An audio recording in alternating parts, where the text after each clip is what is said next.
Hello, hello. Welcome back to another week, another episode of the Black Mind Garden Live podcast where we are remapping minds to create a life you design. And I'm so excited. Today, uh, a friend, a colleague, and a coach, a mindset coach, and trauma expert, frankly, is with me today. And I'm excited to have this conversation. We are talking about recognizing and addressing trauma in the workplace with Dr. Melissa Hankins. Dr. Hankins she's an executive and mindset coach for physicians and high performing leaders and a trauma informed EFT tapping practitioner, which we will be getting into. And so thank you so much, Dr. Melissa. Thank you so much for being here with me today. How are you today? I am great. I am just so excited to be here. I always love sitting down and chatting with you, Maisha. We And have the so best conversations. it is. We do. We're so in sync. And so it's just lovely to come on and have this conversation with you and share it with your audience. Yeah. Well, I always like to, allow my audiences to get to know my guests. And since, in a different podcast, you were with me, but this is a new Mhm. audience. So talk to us about just who you are, what you do, a little bit of your journey to coming to what you're doing now. Yes, absolutely. Thank you. So, as you mentioned, I am currently a mindset and really executive coach for physicians and high performers. And I came to that from a space of first being a physician, a psychiatrist. So I'm a Harvard trained psychiatrist and practiced clinically for almost 17 years and really went through my own massive burnout, as so many of us have and are going through now. Certainly, both as physicians, but also in all kinds of spaces, workspaces. This is not something unique to healthcare by any stretch, and we see it throughout all kinds of corporate spaces and elsewhere. And so but I did go through my own burnout and to the point where I actually felt like, wow, my son would be better off without me. So my burnout really shifted into a depression, Mhm. and I ended up taking a leave of absence from my job at that point, and I thought I was going to be out for a couple of weeks, and I turned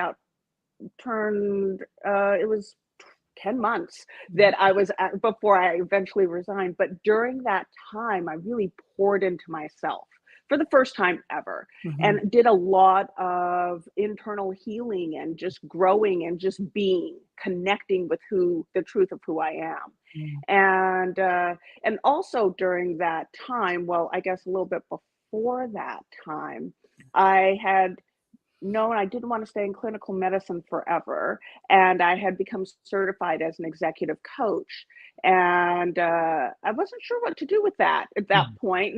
My organization didn't either. This was at a time when physician coaching wasn't a thing Yeah. at all. Mhm. So they were like, "Oh yeah, great, put it on your resume. That's nice." You Oh my God. what do you want us to do with that? Right, right. Because I'm like, here, I can help, I can help, in leadership in these ways. Yeah, no. So it was not well received. Yes, I remember those days. Right, right. And also during that time, during my journey, my kind of evolving journey, I was always a different kind of psychiatrist anyway. I was Mhm. a very mind body centered Mhm. before also that was a thing. And so I guess, I was on the forefront of so many of these things, and I discovered EFT, which stands for emotional freedom techniques or tapping. And because we're actually tapping on parts of the body, Yeah. and I loved it. I fell in love with it, and so I got trained up in that, and I've been doing that for over 10 years. And so with all of that, how I came to have my own coaching business and transition out of medicine, after my medical leave, I eventually returned to another clinical position as a psychiatrist, and I was bringing in some of the EFT actually into my work with patients, Mm-hmm. and some of my colleagues in healthcare and behavioral health were amazed. They would sit on in some of the meetings with patients and they'd be like, "Oh my God, that's amazing. Can you do that with us, Dr. Hankins?" And so I started doing some lunchtime group tapping and kind of coaching, Mm. to support the staff. And Yeah. then people start to approach me for some individual work. And Mm-hmm. that's kind of how my business really blossomed. And now I coach and do EFT, and I incorporate that into my coaching full time.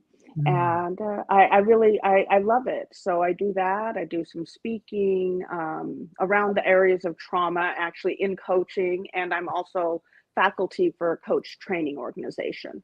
So I'm doing a few different You're doing a few things. You're doing just a few, just a few, things. Just a few. like going viral. Yeah, yeah, there was that. That was pretty awesome. That was That was pretty fun, right? but yeah, yeah, it hit a nerve. Yeah, so it just to clue your audience in what we're referring to, so we don't have this inside joke, is Absolutely. Absolutely. yeah, there was an article that I wrote in March, end of March, around the slap. Yes, the Oscar slap, the Will Smith slap.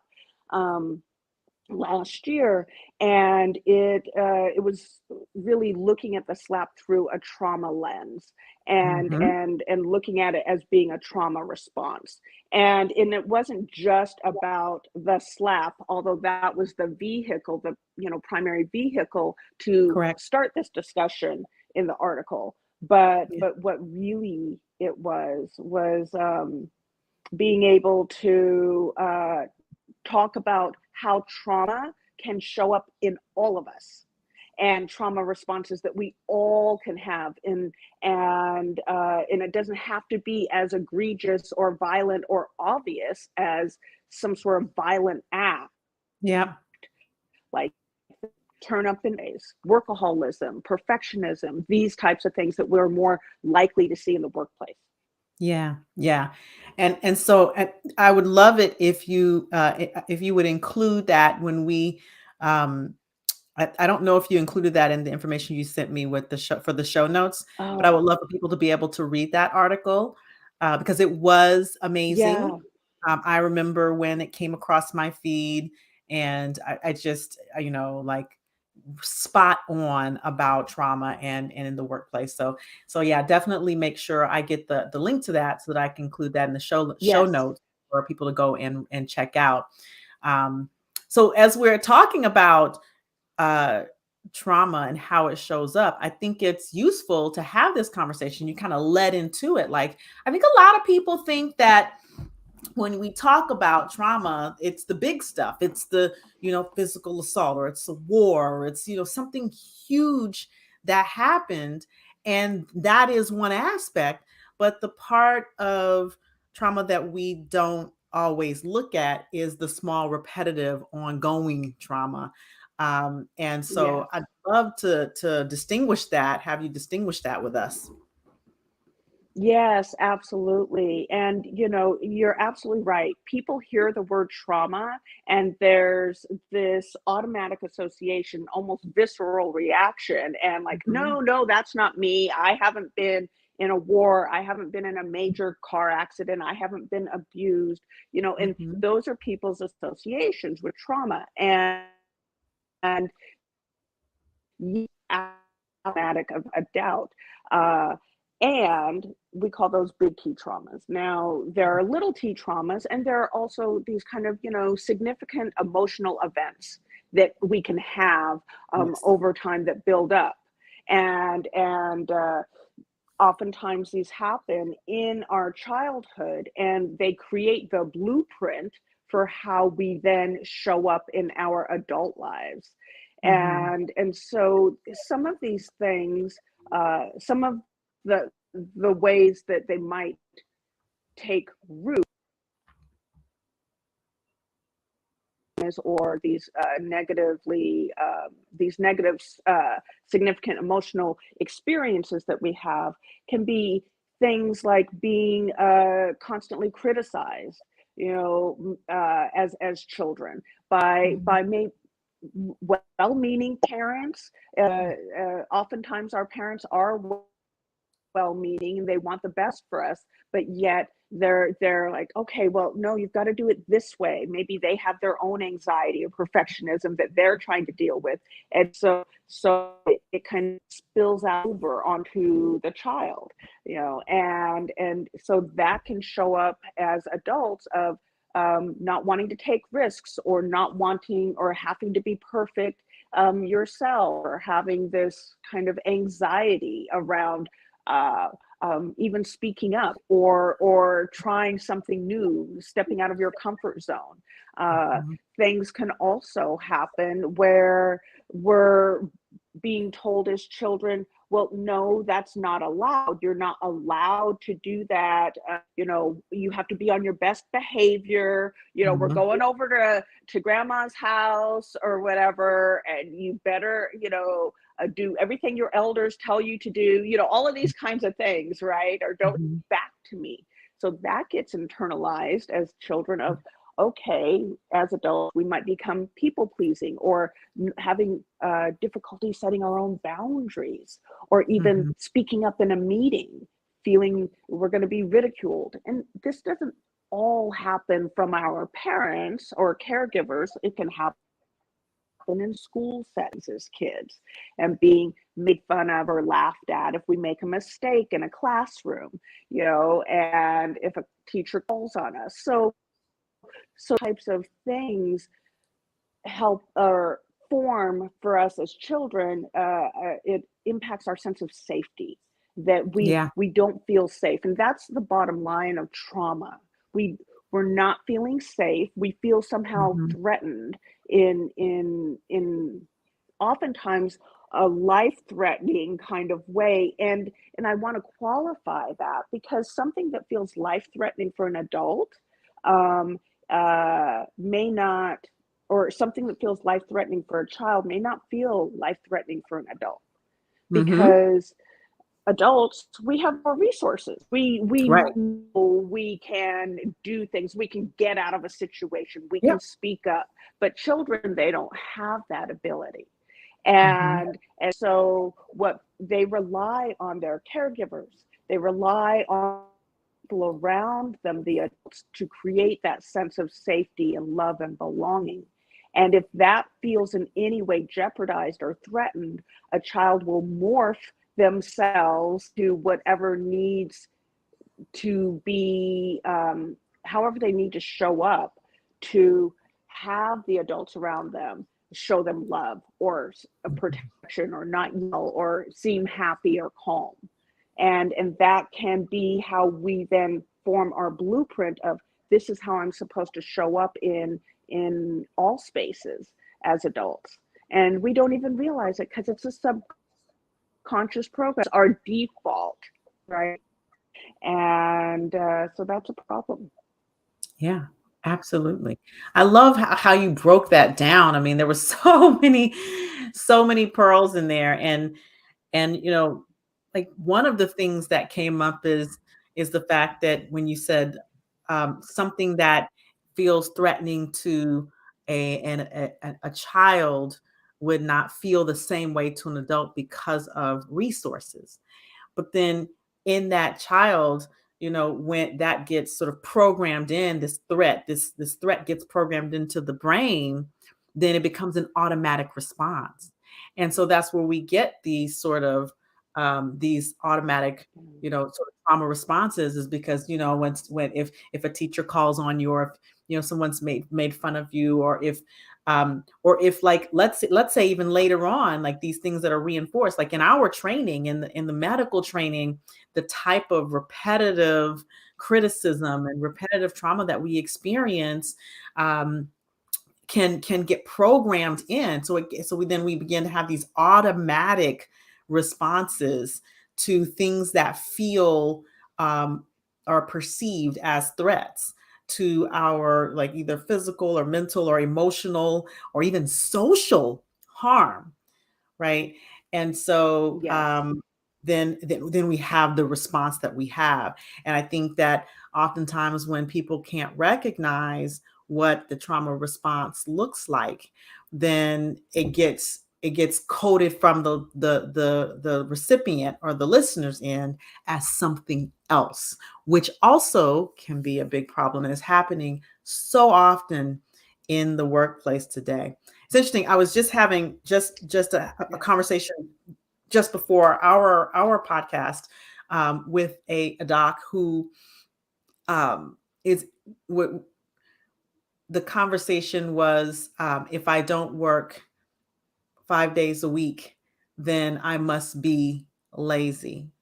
And I was just thinking about that as Mm, this sort of this is the impact of small repetitive trauma, of someone beating into your mind, oh, if you don't do it this way, then that means, creating this sort of equivalent yes. of, working less than what the societal norm for a 40-hour work week is, and then equivalating not doing that with a negative self image. And so that's just one. It's an internalized conversation, um, Hmm. but it's still an impact as well. Yes, absolutely. And I'm so glad you brought that up about, medical training in particular, because as physicians, one of the things that, I really like as physicians, we come into a very unnatural environment. I mean, Mhm. it's not natural to be surrounded with, okay, saving lives. I mean, the most equivalent kind of scenario is the military, right? And we've Mhm. heard this before, but Mhm. but that we are in situations where we're putting our hands inside people's body cavities for surgeries. Yeah, I mean, that's Mhm. not a normal thing, by Mhm. most Mhm. people's standards. We're people's lives are dependent on us. And Yeah. so we're in this, oh my God, I don't want to make a mistake. I don't want to kill anybody. I don't want to hurt anybody. And Mhm. so we're already in this very activated Yeah. state of, our stress response is so elevated. Mhm. And so we rely on the people around us, the elders, if you will, the attendings, all of the people who are teaching us of how we're supposed to show up. And oftentimes they have untreated stress and trauma. And so, this is perpetuated, right? And so Yes. we get the being yelled at.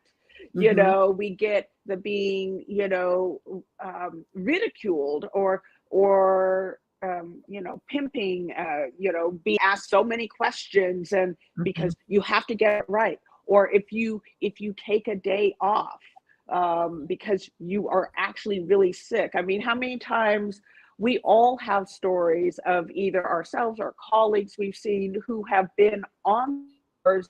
I remember in my internship here, another intern, a co-intern, on the floor, with an IV pole for himself, with Mhm. IV bags hanging, doing his rounds, Mhm.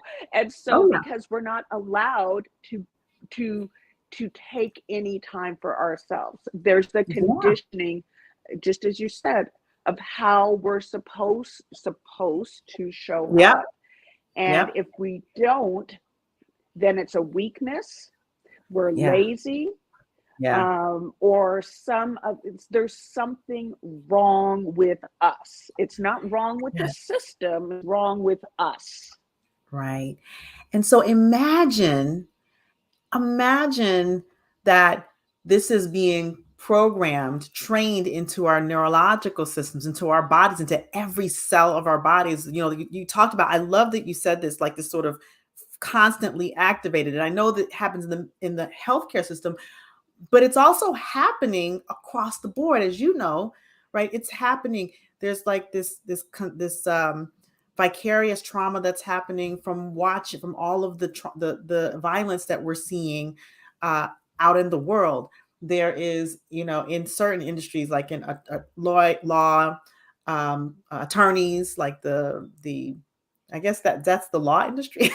Industry is that for attorneys, and then and Yes, in I know, yeah, right? like Legal, that. the legal industry. Legal. Yes, That's yes. right. I'm like, it's not law enforcement. That's different. Legal, the legal industry. That's kind of our sister industry.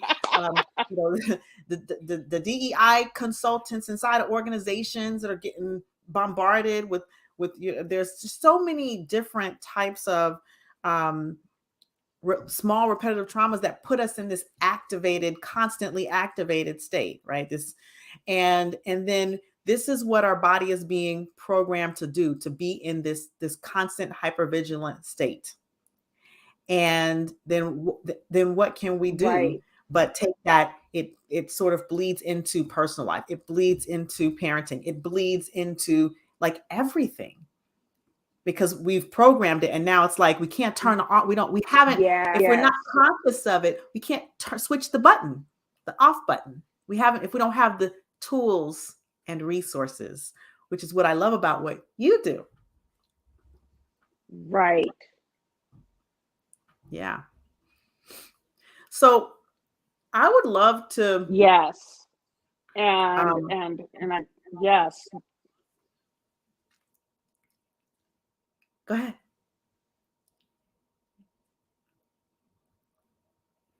Oh, I think we're getting a little delay. That's okay.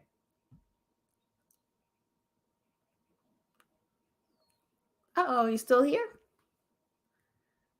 We might be having a little bit of technical difficulty.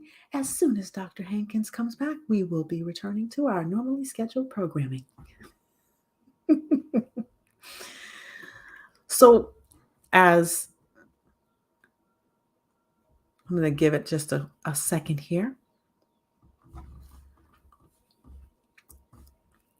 All right. While Dr. Hankins is managing um, her tech, um, so what I'll say about this thing, we talked about, this is like what the body is programmed, as the body is programmed to do. Now imagine that's what's happening.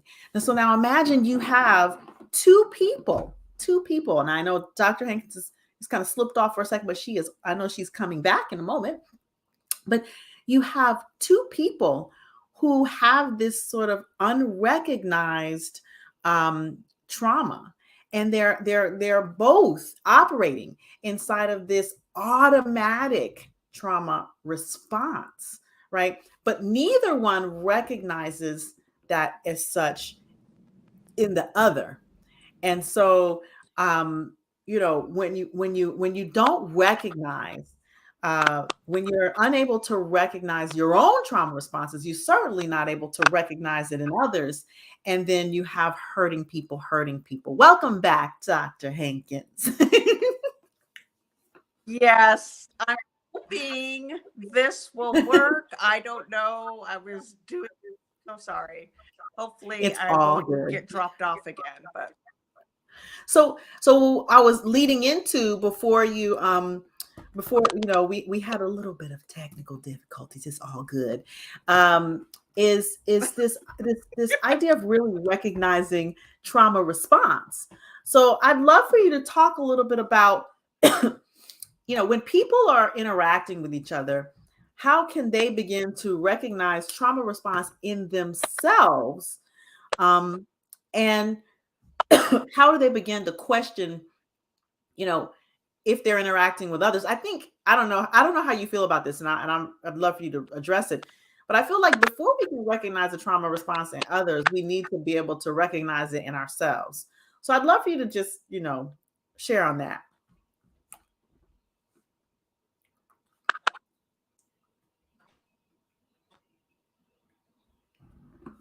Mm, I think we're having still a little bit of tech challenge.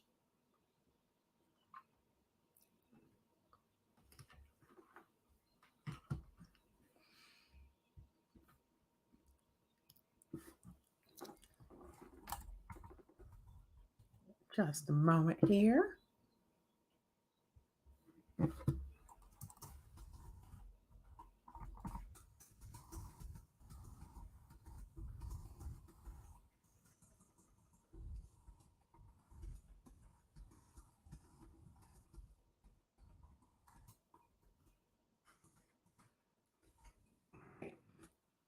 So what I'll start the conversation.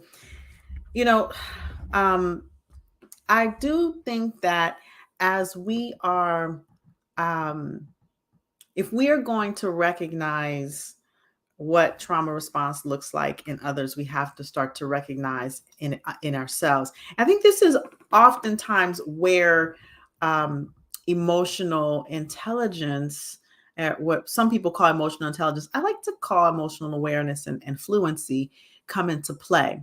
So one of the first places that I think that we need to begin to look at is feeling like what when someone says something, because we may not be able to access what the emotion per se is in that moment, right?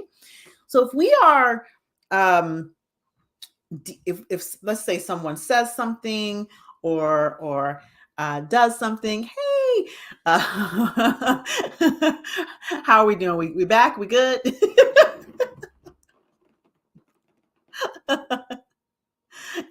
Unmute for me. You're right now, it looks like you're muted. Yeah.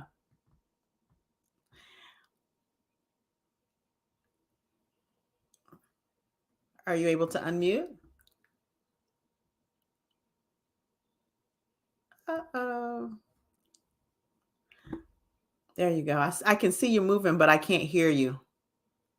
That's right.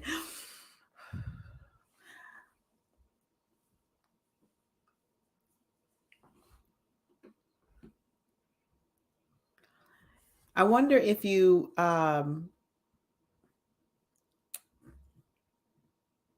try it back on the computer, if that might work.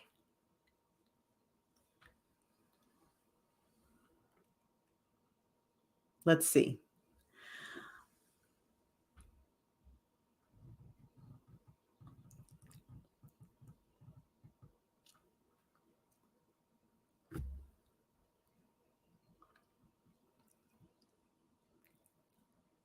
Can't hear you.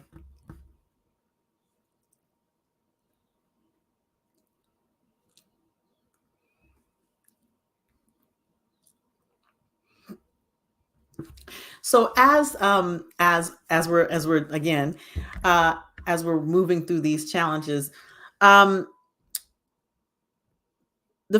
I think that the first place, let's say someone, they say something, or there's someone does something, and the first place we often feel it is in our bodies. And I think that we're, for some of us who have a hard time sometimes connecting to emotion, it can be difficult to initially uh, to initially um,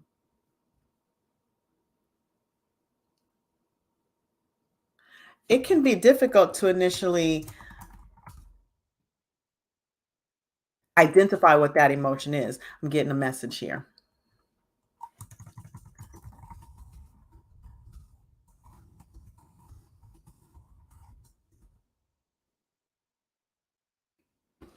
And so if you so and I can speak personally, I can speak from personal experience, that there was a time where I would feel things, but I wouldn't know how to categorize it emotionally. And for me, that was actually very uncomfortable, because people will always ask, well, what's wrong? And I wouldn't, or what how are you feeling, or what's wrong? And I wouldn't be able to say exactly. So we have this whole sympathetic response: fight, flight, freeze, or fawn.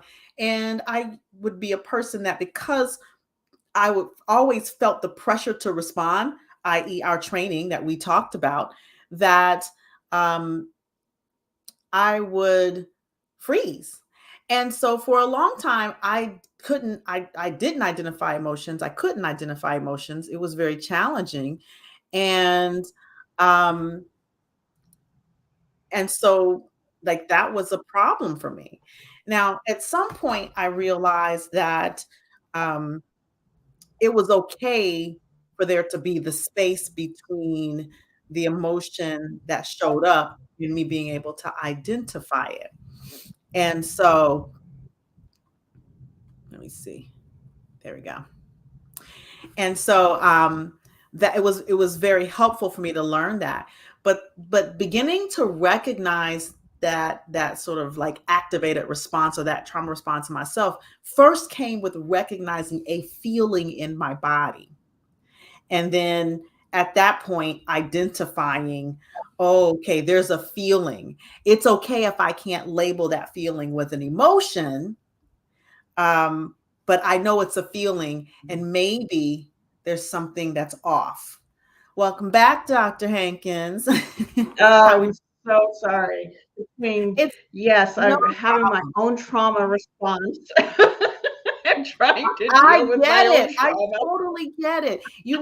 And as someone who this happens to often enough, we this is part of the NLP stuff is all flexibility of behavior. So I'm just like, hey, Right. go with the flow, baby. Yeah. Go with the flow. Yes. Yes. And for the Absolutely. replay, it will be, we have editing. So for the replay, we'll edit all this out. Yes. Wonderful. Wonderful. Oh my Yes. goodness. Yes. So Well, I love what you were saying just now about, connecting with your body in terms of mhm, really understanding, are you activated? What's going on? Are mhm, you experiencing a trauma response? Because mhm. we may not have the language Yeah. for it, right? Right. But if we allow ourselves to tune into our bodies, then we get communicate. Our bodies are constantly communicating with us, Mhm. right? And it's just a matter of us listening to the messages that we're getting. Yeah. Absolutely. Absolutely.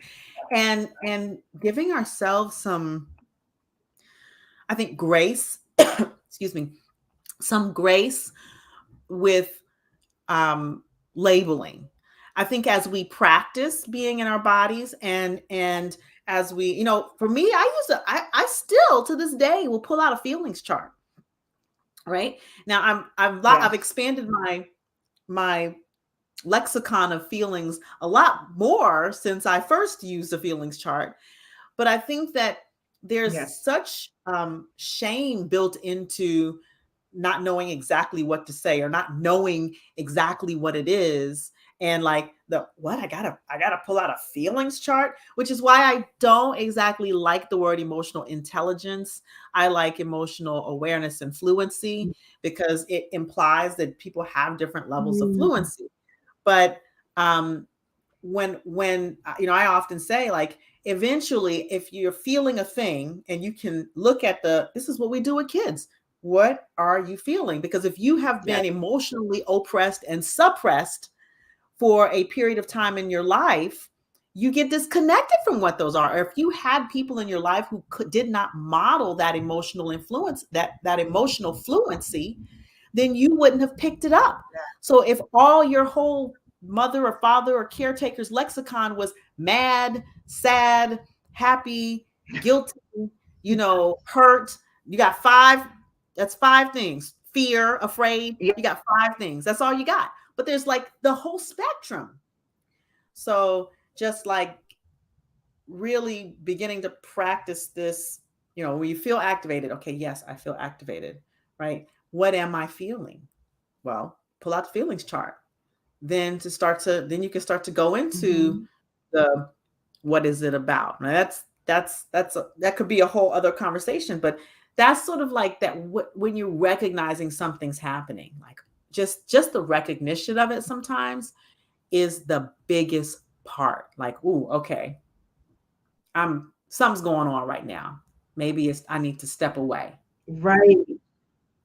to have that awareness. And a really lovely feelings chart that I sometimes use with clients that I really like is Mark Brackett's mood meter. Oh, So mood. he's a Yes.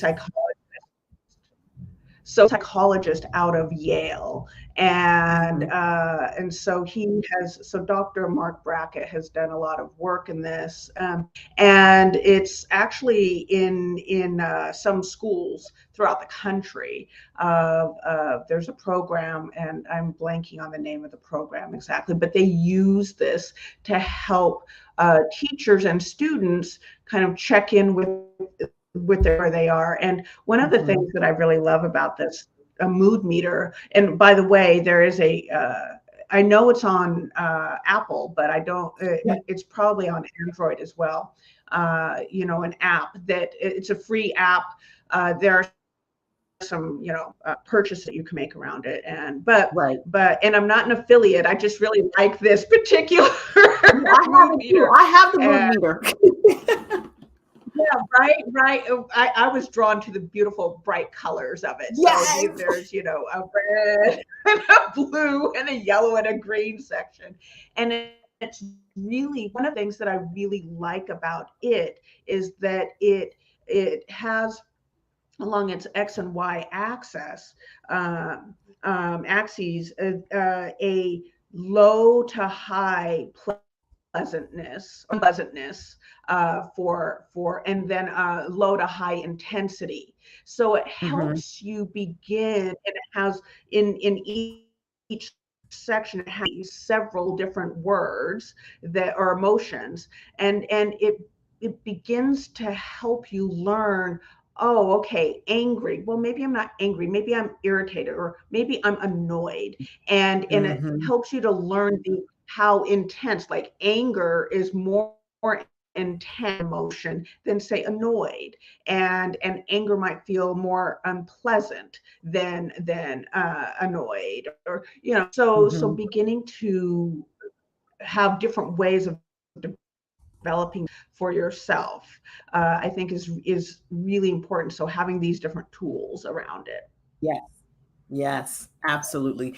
And I really love, um, this app, the mood meter, because it's like right have easy access. You don't have to, like, before the app, I had to go and like pull out my paper that I had printed out, and so now you could just, Right. whatever you're doing, you just like tap that app, and you can Yeah. look and see, like, on the spectrum of each major emotion, each color, where are you, and what the intensity is of that. And I think, when we can begin to do this with ourselves, then it expands our listening. So when we're actually speaking with others, we can be more trauma informed. And so if someone else is upset, then we can look at, oh, they're activated by something, Yeah. they're feeling a certain way, and we can have compassion for that. And maybe, if the time is right, like, ask, like, you know I see that you are, or it seems like you are, and then ask, like, what is it? Hmm. And that what that does is it opens the dialogue, because most of the time people really just want to be heard and acknowledged and seen, Yeah. and it Yes. opens the Yes. dialogue. Now, it's not always possible to do it that way. I'll that want to acknowledge that. And it's not always safe to do it that way, right? Especially if two people are Hmm. activated. But it's a way that when we Right. begin to recognize it, if we're able to self-regulate, which we're about to move into in just a moment, because I really want you to talk a little bit more about what you do with the tapping, and even do a little demo, if you Hmm. will, Yes. right? Yes. Um, Yeah. when we can, yeah, so when we can self-regulate, then it allows us to listen more compassionately and more in a more trauma-informed way, and speak in a more trauma-informed, just trauma-responsive way with the people we're interacting with.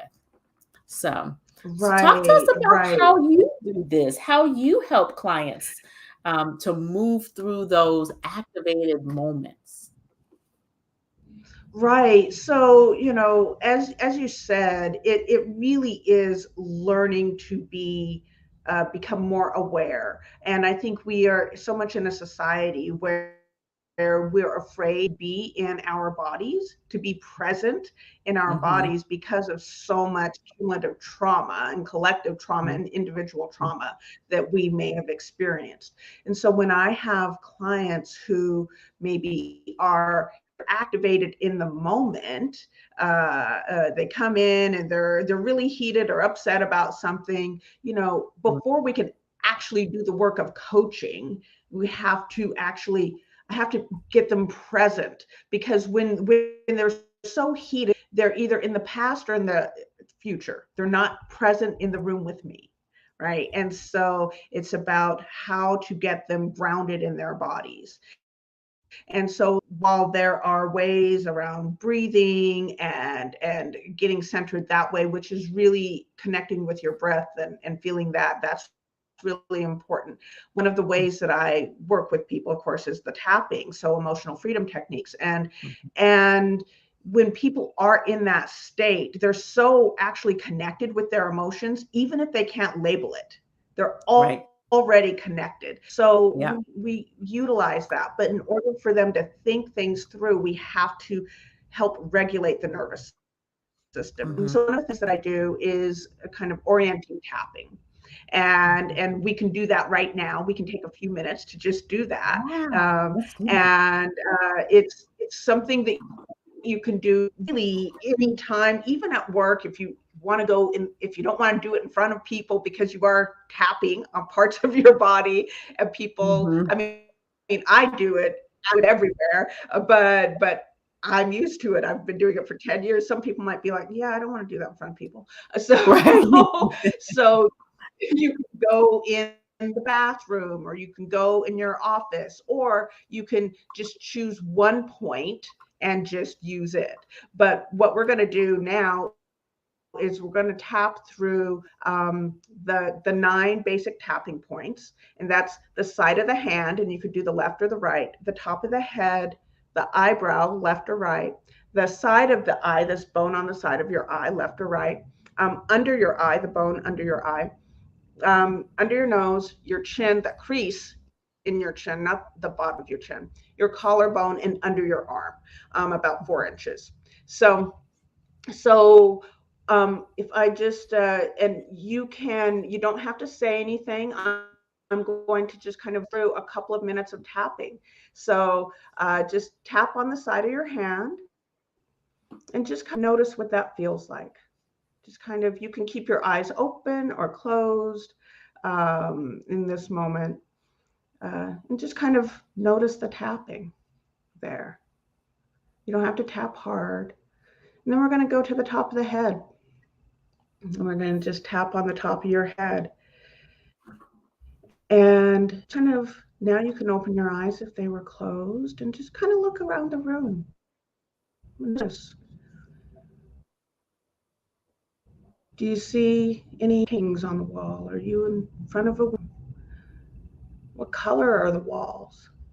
Just kind of noticing that. And then moving to your eyebrow and noticing, just become aware of your breath.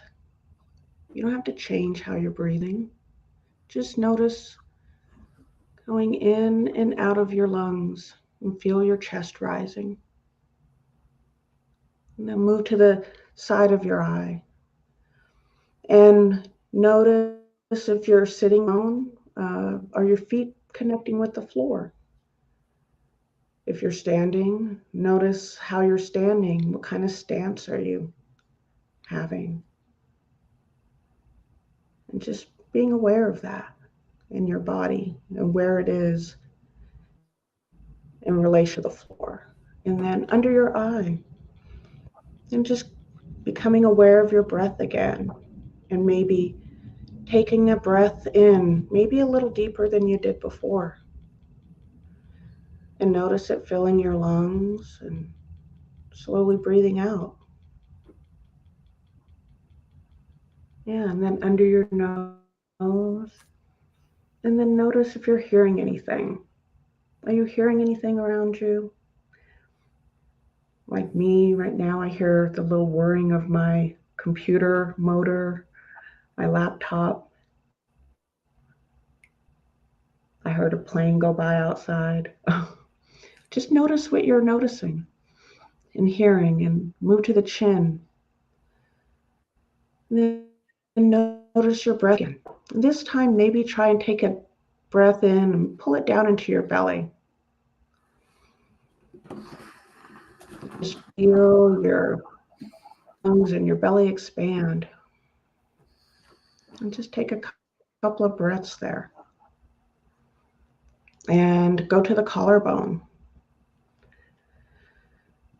And just notice your thoughts. Just let them go by. You don't need to hang on to them. Are you having any thoughts? Maybe you're not. Maybe it's just the thought of listening to my voice right now. Maybe it's your to do list. And just making note of it and letting it go by. Know that they're temporary.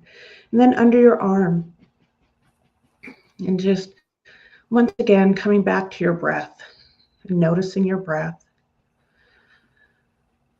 And maybe your breathing is a little more expansive than it was when we started. Maybe your nose or lungs are a little more full when you take in a breath. Okay. And that's just kind of a basic orienting tapping, just kind of noticing things around you, noticing, connecting with yourself, and kind of helping you to regulate your nervous system. I What was really that love like for you? Yeah, it was so relaxing. It's interesting because um, I noticed that during the process, I really, unless you said, look around the wall, or unless you said, notice what you were hearing, I really had focused and zoned in on the sound of your voice. And that was sort of my centering point. And I Mm-hmm. really loved this. It was very, different from some tapping that I had experienced before, where it's very focused on, and I know that you do that as well, focused on what Yes. the very specific thoughts and things that are coming up around upset. So I never actually experienced the orienting tapping. That was, and it's very universal. And so I appreciate you Yeah. walking us through that. It's just something that, you don't have to have the right words to say, because sometimes, as you said, sometimes you can't find the words in the moment.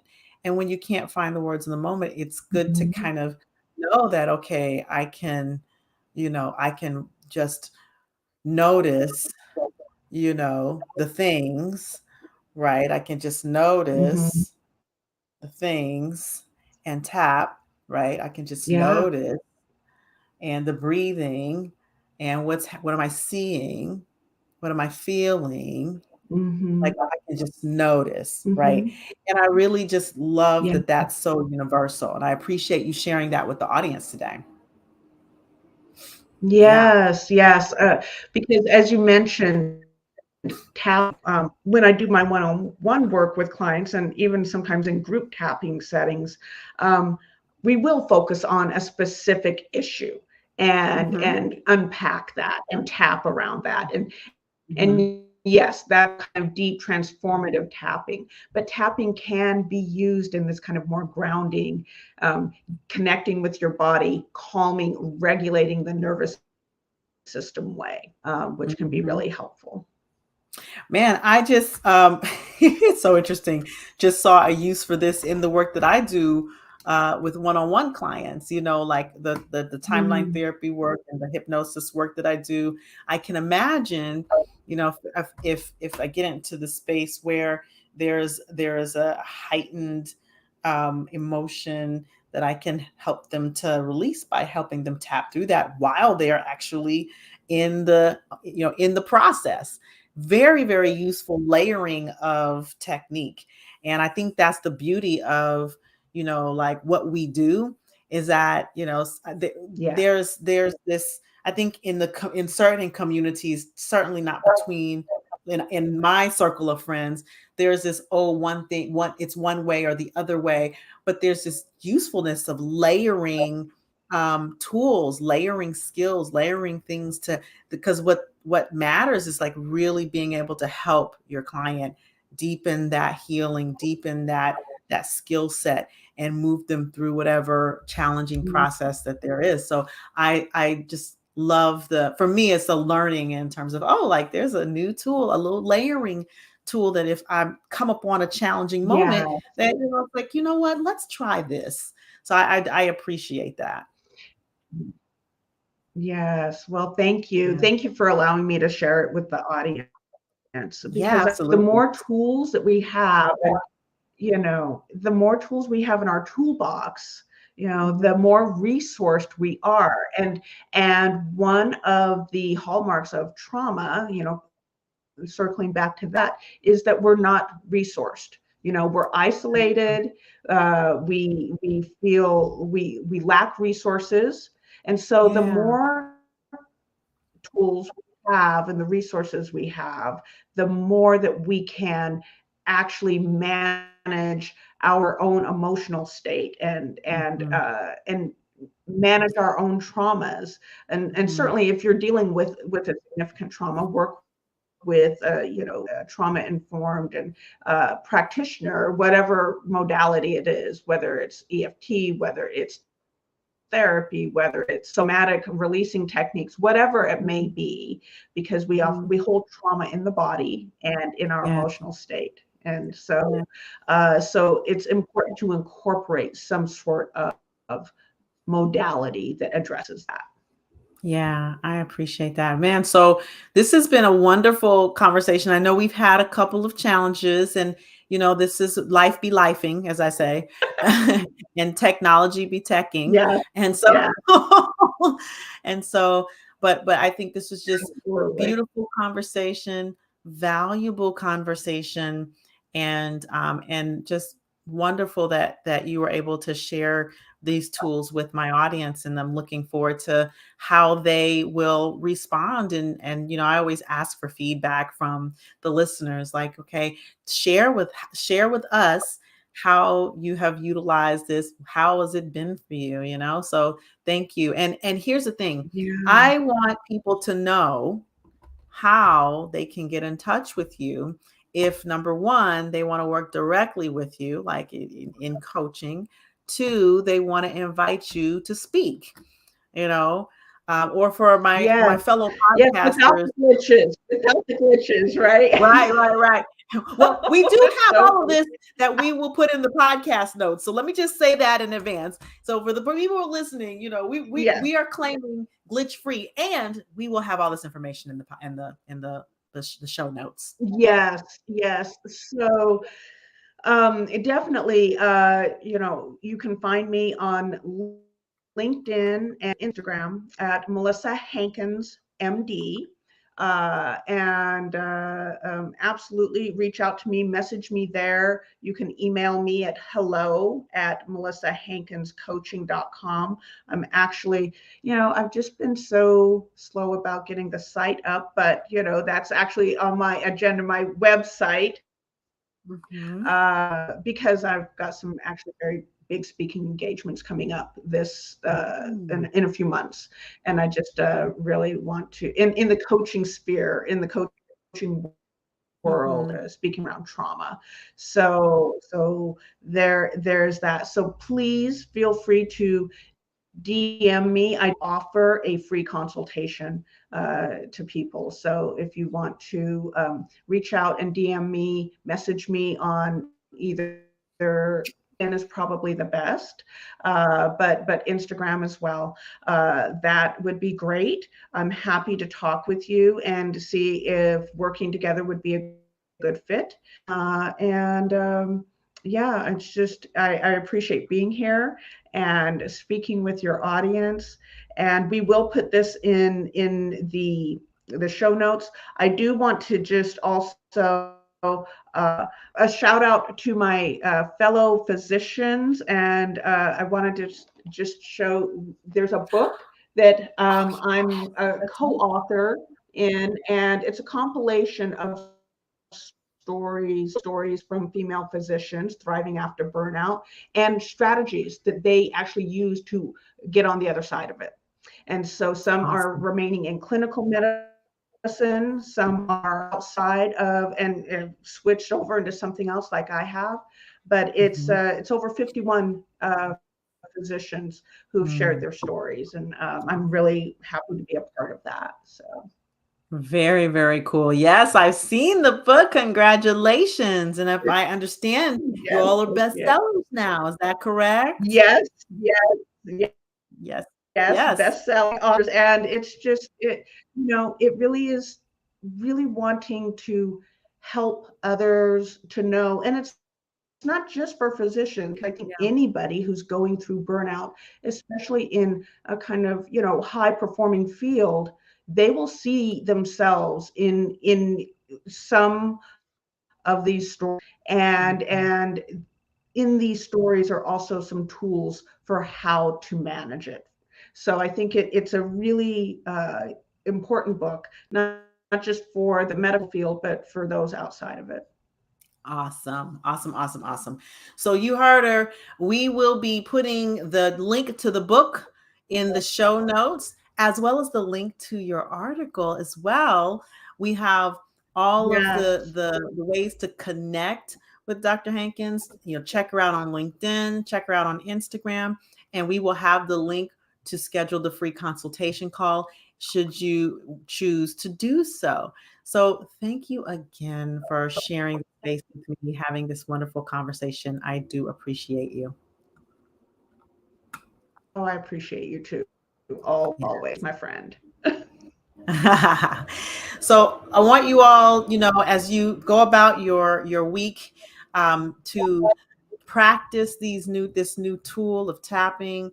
Let us know how it goes. You know that you can reach out to me on any of these platforms uh, at Dr. Maisha. So whether it's YouTube, whether it's Instagram, whether it's Facebook, or whether it's LinkedIn, you all have access to me. You know where I am. And you can also leave a review. And I encourage you to leave a review of this episode. If you liked it and you could utilize it and this works, I want you to leave a review and let us know how'd it go and pass it on to someone else, a colleague, a family member, a friend, because we want to make sure that we're paying it forward. So thank you again. Of course, without the listeners, there is no podcast. As always, I am committed to seeing you empowered, because for me, you are the bridge to the next generation of empowered and resilient leaders. And you know that that's what I'm committed to, the next generation, this generation and the next. And so I will see you on the next episode. Namaste, y'all.